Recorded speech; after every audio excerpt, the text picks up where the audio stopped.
Voilà, bonjour à chacun. Après le défilé des annonces, vous avez vu le nombre d'annonces, d'intervenants, ça met de la dynamique en tout cas dans la présentation des annonces avec les uns et les autres. Ça prouve que oui, il y a beaucoup d'activités aussi dans cette église, de possibilités pour les uns et les autres de se retrouver et aussi d'être quelque part bénis d'une façon ou d'une autre entre les jeunes, les femmes, de la littérature. Donc vous avez donc le choix. Vous êtes prêts pour le message, pour la prédication ? Je ne sais pas si vous avez pris le temps de vous saluer les uns les autres là. Je ne vous ai pas trop vu. Vous allez laisser cette possibilité. Tourne-toi vers ton voisin, dis-lui bienvenue. Tu as bien fait d'être venu.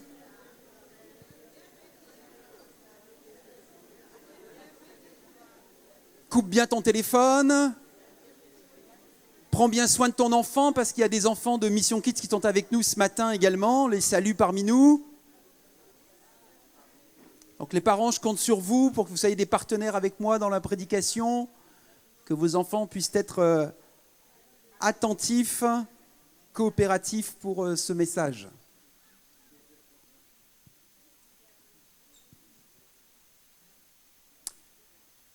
Avec cette série de messages, Veillons et prions, qui se termine ce matin, donc tout le monde aurait dû faire « Oh !» C'était tellement bon. J'en vois qui quand même disent « Enfin, ça s'est terminé ». Soyez honnêtes.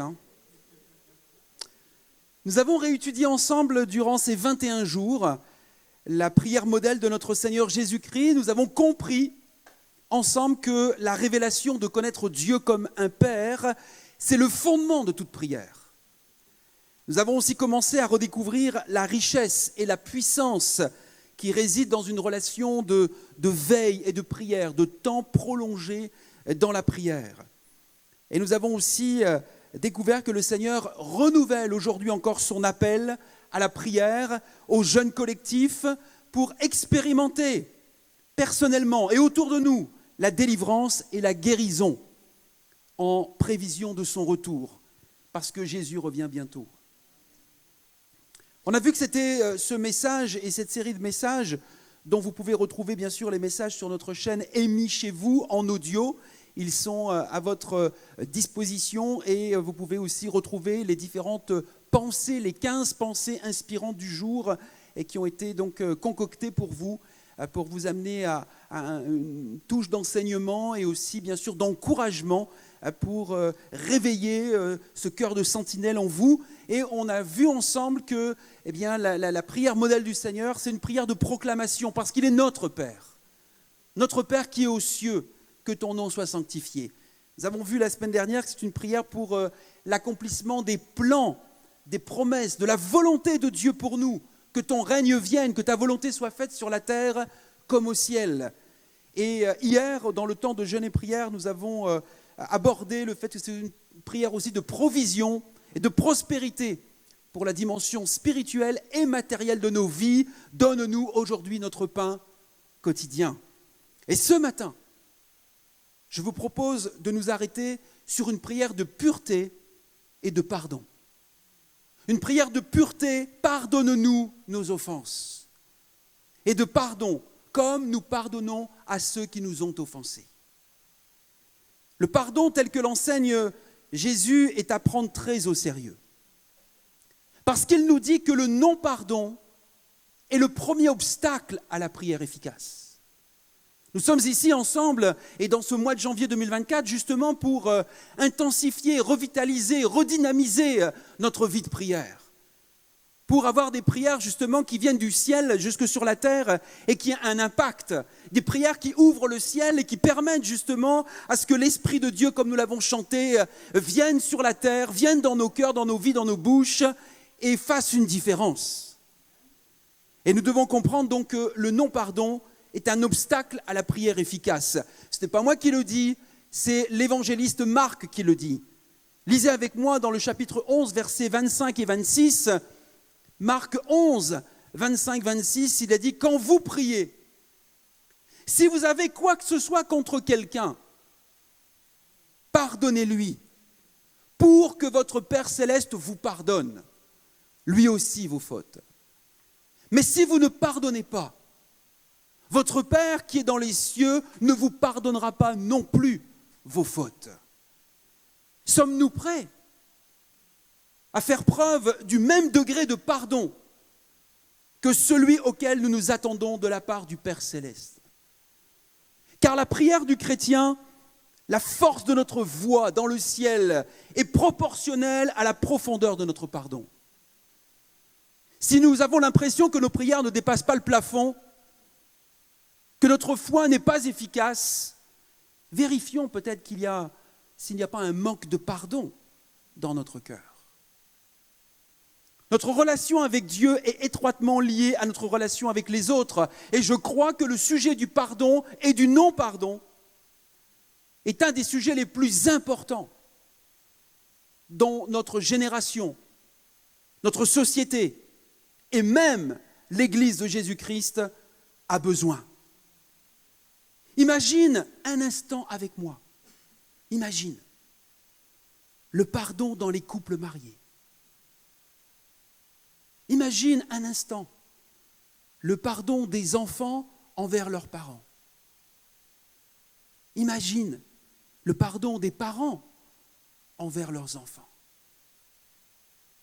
Imagine avec moi le pardon dans les familles, dans des fratries entre frères et sœurs. Imagine le pardon dans le milieu professionnel envers le patron, envers les collègues de travail, ou à l'école, envers les copains, les copines, les amis. Imagine avec moi le pardon en Afrique, au Moyen-Orient, entre Palestiniens et Israéliens, entre les deux Corées. Imagine le pardon dans les églises, entre les églises et les mouvements chrétiens. Imaginez si nous décidions de faire le choix du pardon. Combien la société, notre environnement serait différent. L'homme d'État qui a été enfermé pendant plus de 27 ans en prison, Nelson Mandela, qui a eu le temps de réfléchir sur sa vie, sur ses relations avec les Blancs dans son pays d'Afrique du Sud, avec les Noirs, avec les communautés qui composent son pays, et qui a pris le temps, bien sûr, aussi de lire la Bible alors qu'il était en prison, a fait la déclaration suivante: pardonner, c'est libérer un prisonnier. Il sait de quoi il parle, il a été 27 ans en prison avant de devenir le président d'Afrique du Sud. C'est libérer un prisonnier pour découvrir que la personne, c'était vous. Seuls les courageux savent pardonner. J'ai compris que le pardon me rendait libre, même lorsque mes circonstances et ma condition de prisonnier ne changeaient pas.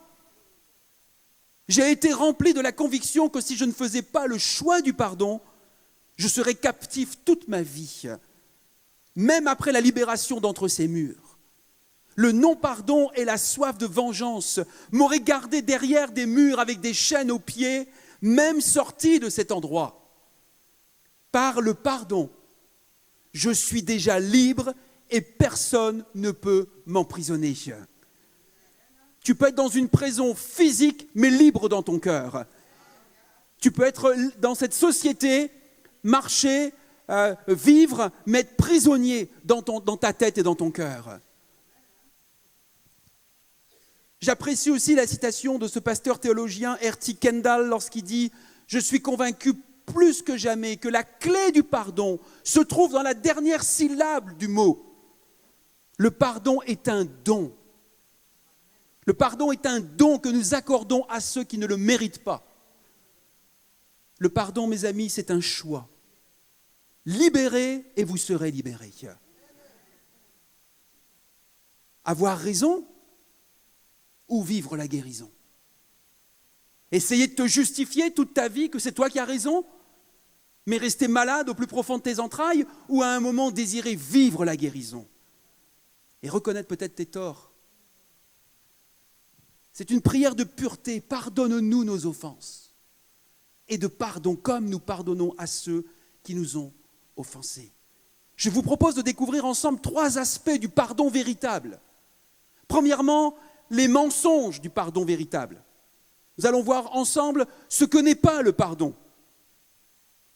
Deuxièmement, le modèle et la mesure du pardon véritable. Et enfin, la mise en pratique et le miracle du pardon véritable. Premièrement, les mensonges du pardon véritable. Découvrons ensemble, ou redécouvrons, ou rappelons-nous peut-être ce que le pardon n'est pas.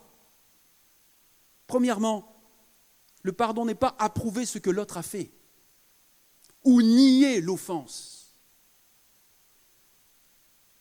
c'est-à-dire faire la politique de l'autruche. Le pardon, ce n'est pas de trouver des excuses à la méchanceté des autres. Ce n'est pas justifier le mal pour ôter sa gravité au péché. Oh, c'est pas si grave que ça, ce qu'il m'a fait, ce qu'il m'a dit. Le pardon, ce n'est pas fermer les yeux sur le mal qui a été commis. Ce n'est pas se laisser abuser ou écraser. Le pardon n'est pas refuser de protéger d'autres personnes en danger. Le pardon, ce n'est pas faire semblant de ne pas avoir été blessé. Ce n'est pas toujours agir comme si de rien ne s'était passé. Le pardon n'est pas une réconciliation automatique et obligatoire. Tu peux avoir pardonné et te protéger quand même pour ne pas être à nouveau blessé.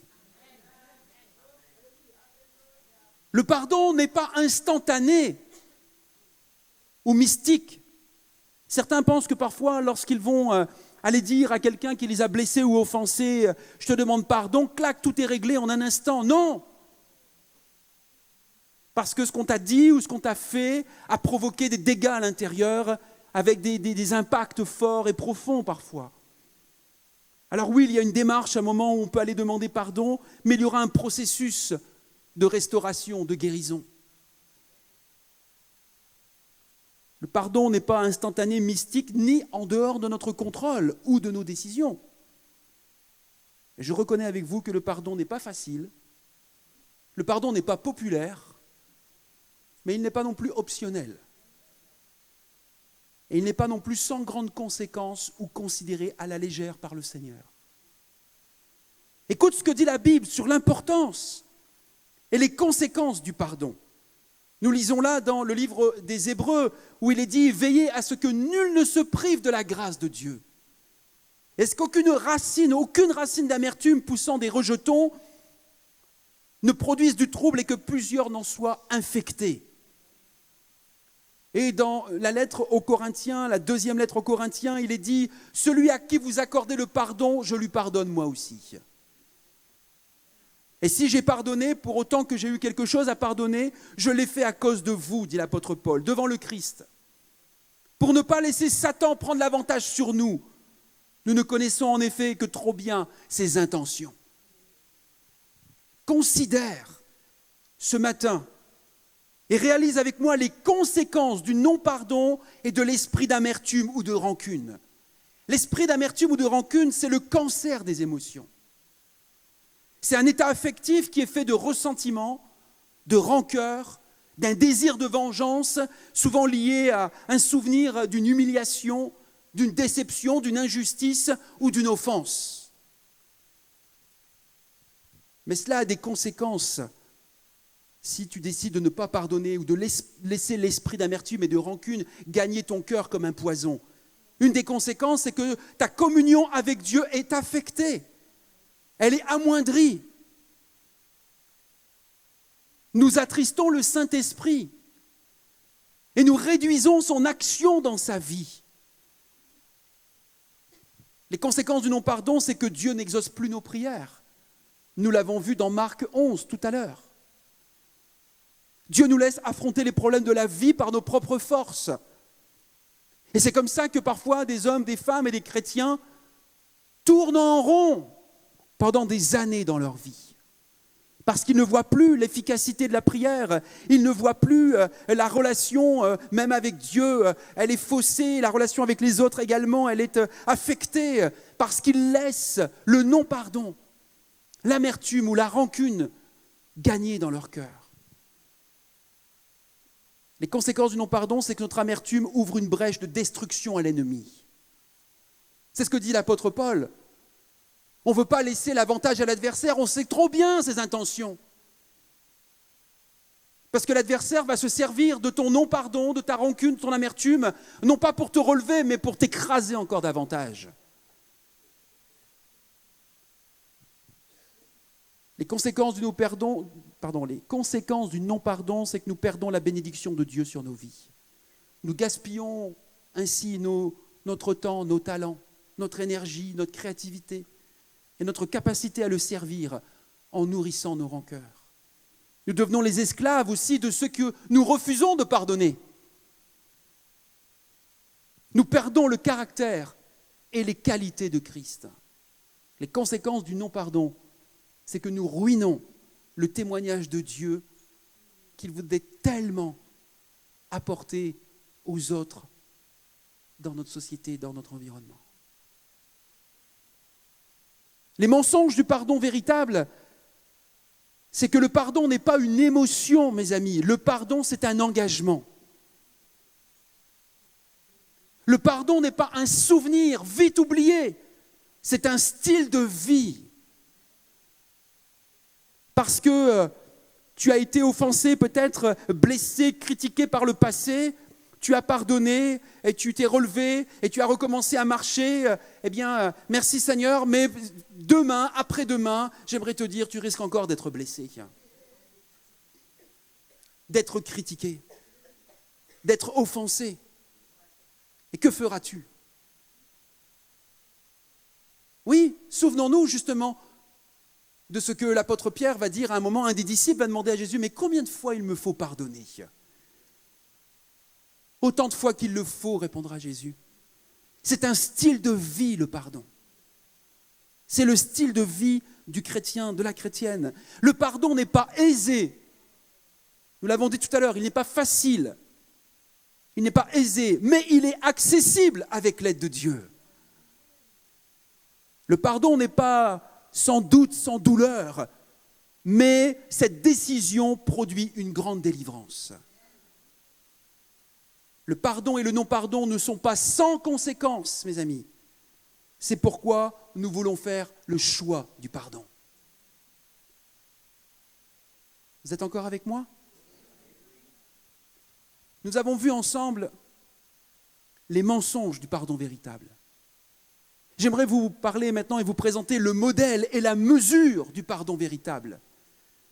Il nous est dit dans la lettre aux Éphésiens, au chapitre 1, versets 7 et 8, en Christ, parce qu'il s'est offert en sacrifice, nous avons été délivrés et nous avons reçu.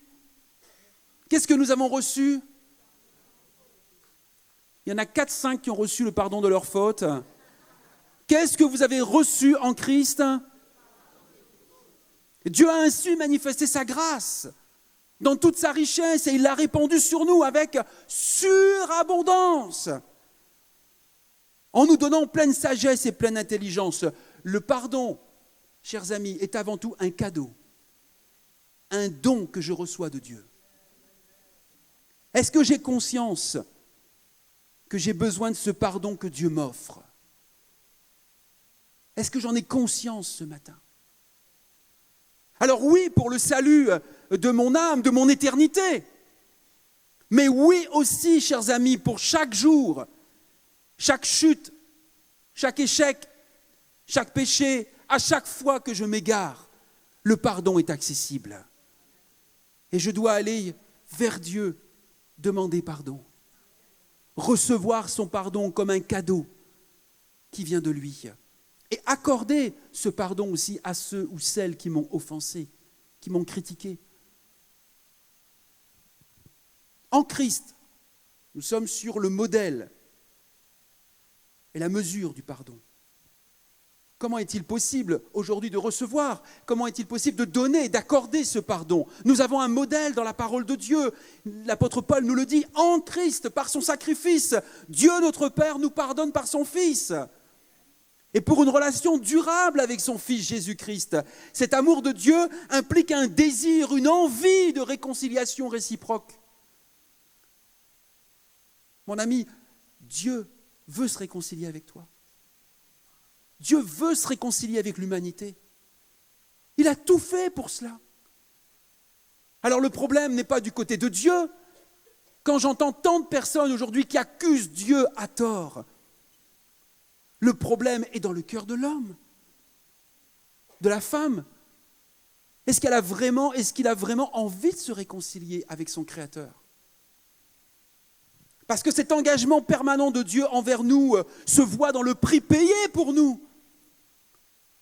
Dieu a payé le prix, le don de son Fils et de ses souffrances à la croix. Croire en cet amour pour recevoir. Croire dans ce sacrifice pour recevoir les merveilles de sa grâce, comme nous l'avons chanté.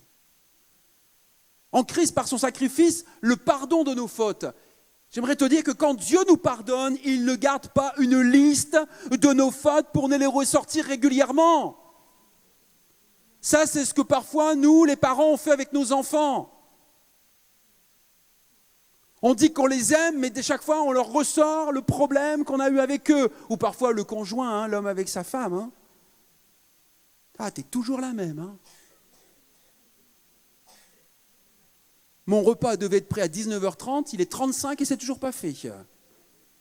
Quand est-ce que ça va changer ? Et ça fait longtemps, ça fait 1 an qu'on est mariés quand même.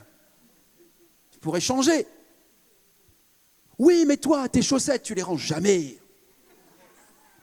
Elles sont toujours en train de traîner. Bon. Une fois qu'on s'est dit ça, ça y est, on se réconcilie. Je te demande pardon, je te présente mes excuses, je me suis mal... Ouais. 3 jours plus tard,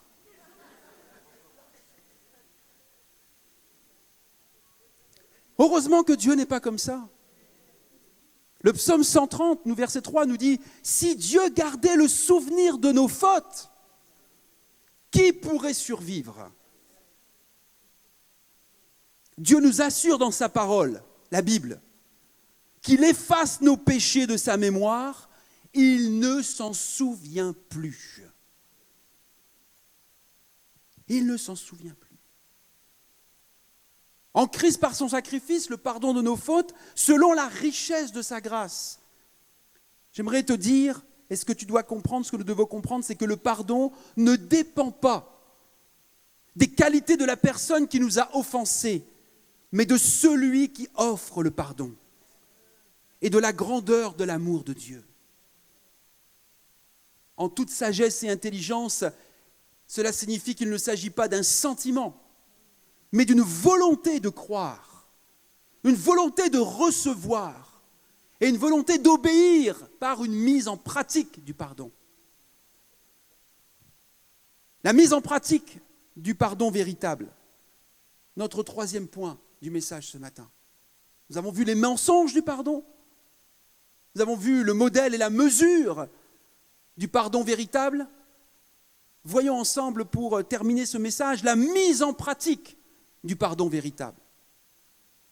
Nous pouvons pardonner selon le modèle de Christ. Pourquoi ? Parce que Dieu nous a pardonné l'impardonnable. Dieu t'a pardonné, mon ami. Dieu t'a offert son pardon. Alors que tu n'étais pas meilleur qu'un autre et que toi aussi tu avais commis un certain nombre de méfaits. Nous pouvons pardonner parce qu'il nous a donné la vie par le pardon. Parce qu'il nous en rend capables, il nous donne la force, parce qu'il nous a ordonné de le faire et il veut notre bien. Et parce que Dieu s'occupera lui-même de celui ou celle qui nous a fait mal. Et de nous, si nous pardonnons comme il nous le demande. Nous pouvons pardonner parce que nous tenons davantage à Dieu qu'à notre amertume. Alléluia. Parce que nous sommes plus attachés à Dieu qu'à notre souffrance. Parfois, j'ai l'impression que des hommes et des femmes, tout compte fait, préfèrent continuer dans la douleur et la souffrance que de vivre des guérisons et des délivrances. Parce qu'il suffit de recevoir ce don et ce cadeau du pardon de Dieu et ensuite de le délivrer à ceux ou celles qui nous ont offensés. Plutôt que de persévérer, plutôt que de s'entêter, plutôt que de continuer à marcher avec cette amertume, cette rancœur, ce non-pardon dans nos cœurs. Nous pouvons pardonner parce que nous avons confiance que Dieu nous fera justice. Et parce que nous croyons aux promesses de Dieu et que sa parole est la vérité. Le miracle du pardon véritable, c'est la promesse de l'Esprit pour le pardon. Souviens-toi, le pardon, c'est le don de Dieu. Je ne crois pas personnellement au pardon humain. Je crois à des excuses, mais je crois que le pardon est divin. Il vient de Dieu, c'est un don, c'est un cadeau de Dieu, et il vient, la promesse du pardon vient par le Saint-Esprit. Hébreux 10 nous dit, c'est là ce que le Saint-Esprit nous a confirmé de son côté, car il dit d'abord, mais voici quelle alliance je vais établir avec eux après ces jours-là, dit le Seigneur. Je placerai mes lois dans leur cœur et je les graverai dans leurs pensées. Puis il ajoute, je ne tiendrai plus compte ni de leurs péchés, ni de leurs fautes. Or, lorsque les péchés ont été pardonnés, il n'est plus nécessaire de présenter une offrande pour les ôter. C'est là ce que le Saint-Esprit nous confirme. Avec ta décision, avec ton accord, le Saint-Esprit va faire cette œuvre miraculeuse en toi. Il va déposer surnaturellement ce don de Dieu, ce véritable pardon. Et après cette démarche personnelle, intérieure, devant Dieu, tu peux alors faire cette démarche extérieure vers ton offenseur. C'est pourquoi je vous dis que le pardon est divin. Parce que si tu ne le reçois pas de la part de Dieu, si tu ne te laisses pas guérir par Dieu, ce sera impossible d'aller vers ton offenseur.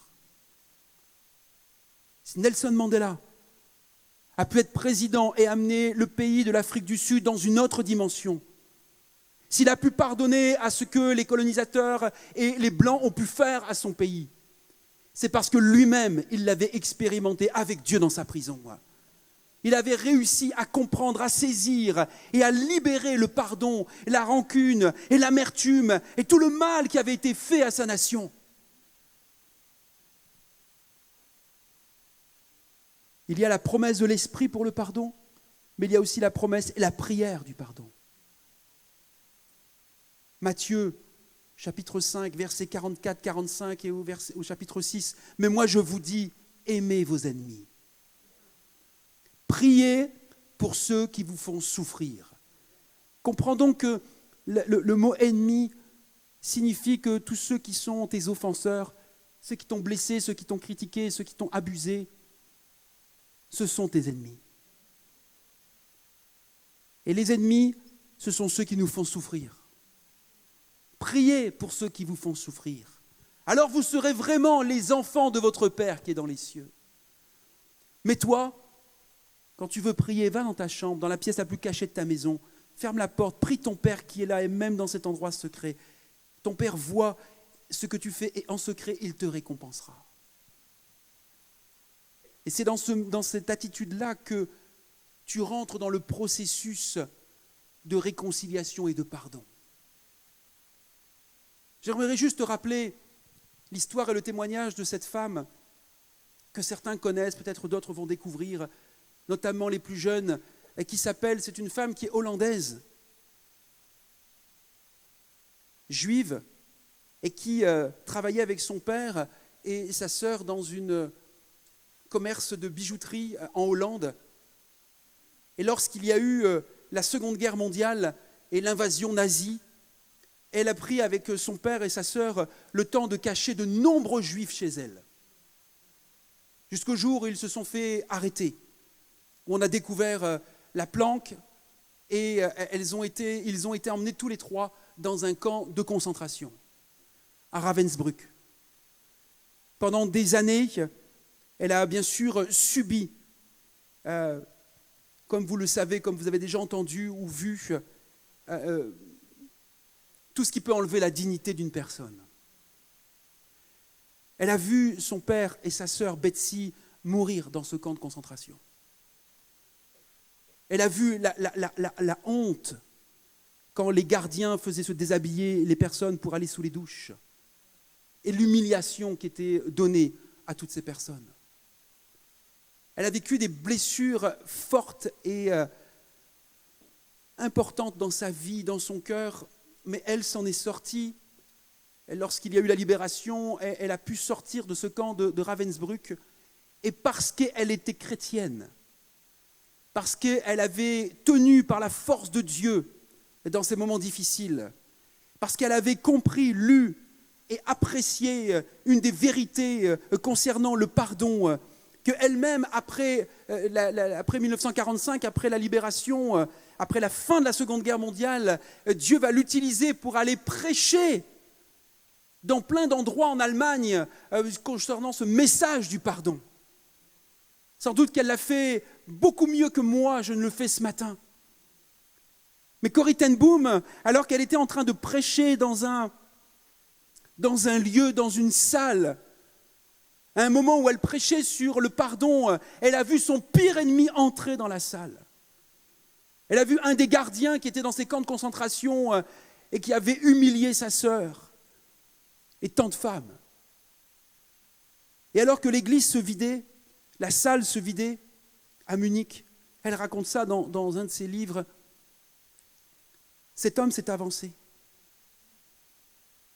Cet homme lui a dit « Merci madame pour le message que vous avez apporté. » Et il lui a tendu la main. Elle explique qu'à ce moment-là, alors qu'elle a reconnu cet homme et que les souvenirs sont revenus des visages, des odeurs, de tout le contexte qu'elle avait vécu, de torture, d'humiliation, de souffrance, de douleur, et son sang était comme glacé. Elle n'a pas répondu à cet homme, et alors qu'il lui tendait la main, elle n'a pas, dans un premier temps, saisi sa main. Mais elle était en train de se dire dans ses pensées, cet homme incarne le péché. Mais tout de suite, son esprit a dit aussi, mais Jésus est mort pour lui. Et elle a dû réaliser dans ses pensées à ce moment-là, est-ce que je peux pardonner à cet homme? Et elle a prié, elle a fait cette prière intérieure, Seigneur, je n'y arrive pas, aide-moi à pardonner. Aide-moi à pardonner à cet homme. Et alors qu'il lui souriait, qu'il lui reparlait une deuxième fois en lui tendant la main, elle a dit qu'elle a refait cette prière et elle a tendu la main. Et elle a serré la main de cet homme. Et quand elle a serré la main de cet homme, elle dit qu'il y avait comme une chaleur qui a traversé tout son corps. Une présence, celle du Saint-Esprit, vous comprenez, qui était en train de la visiter parce qu'elle était en train d'accorder le pardon à cet homme, à cet offenseur, à cet homme qui l'avait véritablement humilié. Et là, elle disait qu'il y avait auparavant toutes des colères, des pensées de colère, de vengeance qui bouillonnaient en elle. Mais elle se rappelait que Jésus était mort pour cet homme. Et elle a prié, pardonne-moi et aide-moi à lui pardonner. Elle a lutté, elle lui a pris la main et elle a senti au travers de son corps comme un courant qui semblait passer, mais aussi un amour qui a surgi de son cœur pour cet inconnu et qui, bien sûr, l'a bouleversée, elle, mais aussi a bouleversé cet homme. Elle dit, j'ai appris que ce n'est pas notre pardon, pas plus que sur notre bonté, dont la guérison du monde dépend, mais bien du sien. Quand il nous dit d'aimer nos ennemis, il donne ensemble, avec cet ordre, l'amour même. J'aimerais terminer en vous disant, il faut que nous fassions ce choix et cette prière ce matin. Pardonne-nous nos offenses, comme nous pardonnons à ceux qui nous ont offensés. De quelle rancune dois-tu te repentir? De quelle amertume désires-tu être libéré? À quoi dois-tu mourir à toi-même pour pardonner aux autres? Ton orgueil? Tes colères? Tes pensées égoïstes? Rappelle-toi, si vous pardonnez aux autres leurs fautes, votre Père Céleste vous pardonnera aussi. Mais si vous ne pardonnez pas aux autres, aux hommes, aux femmes, à des proches, à des collègues, à des frères et sœurs dans la foi, votre Père ne vous pardonnera pas non plus vos fautes. Si vous avez quelque chose contre quelqu'un, pardonnez, afin que votre Père qui est dans les cieux vous pardonne aussi vos offenses. Es-tu prêt à faire ce choix ce matin? Veux-tu libérer le pardon aux personnes qui t'entourent? Que ce soit peut-être des membres de ta famille, des parents liés à ton passé, à ton éducation, à ton conjoint peut-être à cause d'abus verbaux, d'abus physiques, conflits avec des enfants, conflits qui durent encore avec l'un de tes enfants. Es-tu prêt à faire ce choix? Veux-tu libérer le pardon, que ce soit pour des amis, qui ne sont plus des amis, que tu considères maintenant comme des ennemis parce qu'ils t'ont blessé, parce qu'ils t'ont critiqué, parce qu'ils t'ont calomnié ou parce qu'ils t'ont trahi? Veux-tu faire ce choix de libérer le pardon, que ce soit donc à des ennemis qui t'ont violenté, toi ou un proche? Alors que je vais demander à l'équipe louange en partie ou tout au partie de l'équipe louange, comme nous l'avons dit tout à l'heure, s'il y a des membres de l'équipe louange qui se sentent interpellés par aussi cet appel, eh bien il est préférable, laisse là ton instrument, laisse là ta voix, approche-toi de Dieu. Approche-toi de Dieu pour recevoir ce que Dieu veut te donner, veut t'accorder ce matin, son pardon. Et j'aimerais lancer vraiment cet appel à toi, mon ami, mon frère, ma sœur, toi qui es jeune, toi qui es moins jeune, toi qui es nouveau dans la foi, toi qui es peut-être plus ancien dans la foi, mais qui a besoin de saisir à nouveau ce message du pardon, de comprendre et de réaliser à nouveau les conséquences énormes et douloureuses du non-pardon, et de pouvoir t'approcher de Dieu. T'approcher de Dieu, c'est de pouvoir te lever à ta place. C'est de pouvoir exprimer ou expérimenter ce que Corrie ten Boom a expérimenté, ce que Nelson Mandela a expérimenté, à savoir d'être libéré dans tes pensées, d'être libéré dans ton être intérieur, de tout ce qui te retient captif, de cette amertume, de cette rancune que tu as laissé grandir, augmenter dans ton cœur comme un poison qui te gagne à l'intérieur et qui t'empêche véritablement d'avancer, de progresser, ou qui revient parfois comme une marée, il te semble que tu as pardonné, mais quelque temps plus tard, l'image de l'offenseur ou la personne, quand tu reviens dans sa présence, fait que des sentiments, fait que des choses rejaillissent au plus profond de toi, des émotions négatives, toxiques, ce qui montre que tu n'as pas véritablement pardonné, relâché le pardon. Que tu es peut-être encore dans ce cheminement et tu as besoin de saisir en ce 28 janvier 2024 l'opportunité que Dieu ton Père t'offre de recevoir le don, le cadeau du pardon. Et c'est ton choix ce matin, c'est ta décision.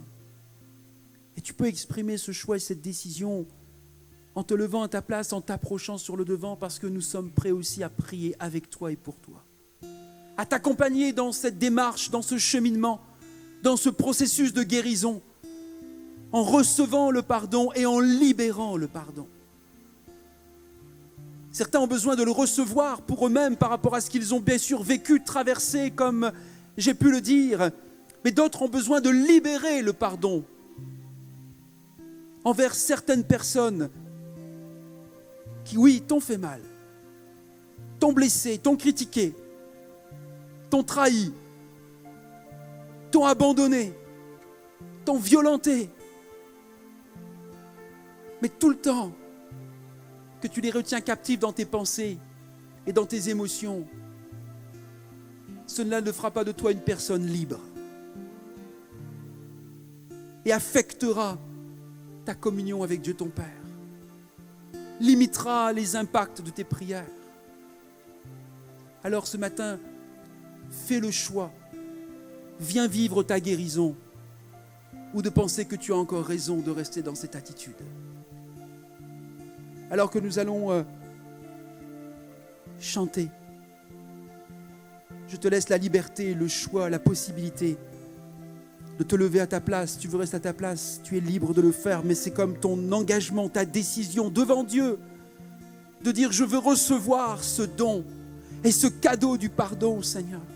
Je veux le recevoir ce matin, cela a fait trop longtemps que j'ai gardé de la rancune, de l'amertume, du non-pardon dans mon cœur. Et je veux en être libéré pour pouvoir marcher véritablement en nouveauté de vie. Laisser ce poids derrière moi. Comme tu me le dis, Seigneur, toi tu oublies, Seigneur, mes fautes et mon passé. Quand tu pardonnes véritablement, tu oublies. Tu laisses de côté et tu regardes devant. Et tu te remets à avancer.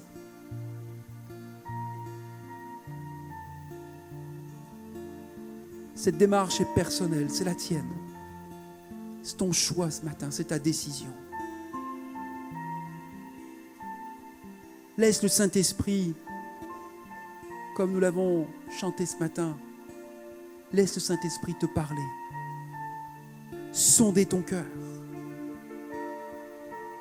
S'il te plaît, ne fais pas la politique de l'autruche. Ose reconnaître que tu t'es peut-être laissé enliser, enfermer dans une rancune, dans une amertume, et que tu as besoin, à l'écoute de ce message, qui est un des messages les plus importants, un des messages les plus libérateurs de la Bible, parce que nous en avons en fait tous besoin de ce pardon. Et pour ceux et celles qui l'ont déjà expérimenté, pour ceux et celles qui l'ont vécu, pour ceux et celles aujourd'hui qui sont libres, merci Seigneur. Mais pour d'autres, lève-toi à ta place, viens sur le devant et nous allons prier avec toi. Mais j'aimerais vraiment t'encourager aussi à parler à Dieu ton Père. Parce qu'il peut y avoir cet accompagnement que les serviteurs vont faire avec toi, en priant avec toi et pour toi. Mais il y a ta démarche personnelle. Il y a ta prière, il y a le cri de ton cœur, il y a ce désir que Dieu veut entendre. Il ne veut pas seulement entendre la prière du pasteur ou d'un des leaders de cette église, il veut entendre ta prière. Il veut entendre le cri de ton cœur, il veut entendre le désir du plus profond de ton âme pour être délivré, pour être libéré, pour être pardonné, pour expérimenter ce matin ce qu'il t'appelle à vivre. Peut-être certains peuvent venir ensemble, en couple également, parce qu'ils ont besoin aussi de reconnaître qu'ils se sont peut-être mal considérés, maltraités l'un envers l'autre. Ce n'est peut-être pas qu'une démarche personnelle, parce que quand on est en couple, on fait un également. C'est peut-être un couple ce matin qui est interpellé, qui a besoin de recevoir le pardon, de libérer le pardon l'un envers l'autre. Je sais, je vous l'ai dit, ce n'est pas une démarche facile, ni populaire. Mais j'aimerais vous rappeler que c'est une démarche qui n'est pas optionnelle. Si tu reçois et que tu libères le pardon, tu vivras ta guérison. Profonde, avec un impact très important dans ta vie et dans ta marche avec Dieu. Chantons, approchez-vous sur le devant. Mettez-vous un peu plus sur le devant, qu'on puisse prier, laisser à d'autres s'approcher, la possibilité, le soin de s'approcher. Et nous chantons avec Jacou. Mais priez, élevez votre voix, vous qui vous êtes avancés. Et l'Église également, élevez votre voix. Pour ceux et celles qui se sont avancés, pour d'autres qui ont besoin autour de vous, peut-être aussi de recevoir le pardon, d'expérimenter le pardon, de libérer le pardon, parce que vous savez qu'ils sont prisonniers. Alors si vous êtes libre, priez aussi pour ces prisonniers et ces prisonnières, afin qu'ils connaissent cette liberté que vous connaissez, de marcher en nouveauté de vie, de marcher véritablement avec Jésus, de marcher véritablement avec cette force, cette puissance du Saint-Esprit pour pouvoir à nouveau, demain après-demain, alors que vous serez peut-être encore attaqué, vous serez encore peut-être blessé, eh bien vous aurez compris le cheminement du pardon.